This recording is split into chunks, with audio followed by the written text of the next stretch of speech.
Wala si kuya. Nakantipara si kuya mga ma'am sir. Kini may ayos.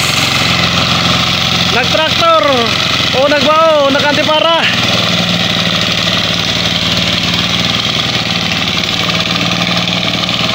Dagom ang panahon mga ma'am sir. Dili siya init. Bugnaw ang panahon. Okay ang pagbao ni kuya. Kay dili kayo init. Kini ang ganahan nila kuya nga magbao o magtraktor. Kay dili kayo init. Dakog agi basta ingon ani. Ara. Daghay mga insekto. Kaya daghay mga ibon.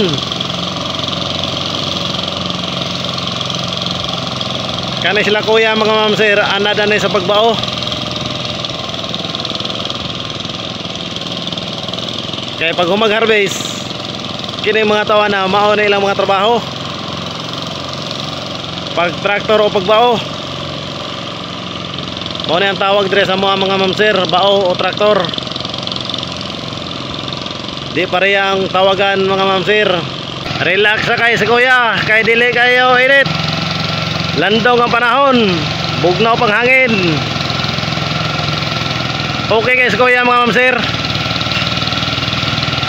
Kay naka antipara, naka seeds.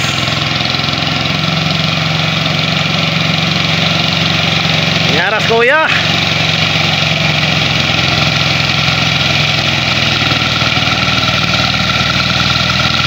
Bao ang tawagan ni mga sir o traktor. Ano ang tawag na semua? Liko kuya. Baking kuya, liko.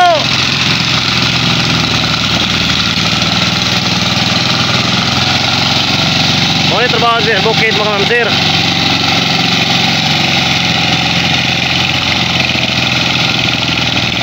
Nagplastar sa basakan. Nagbao. Ato padulan sa kuya. Ara. Medyo dili kayo hayag mga ma'am sir kay dagom ang panahon. Diri ah.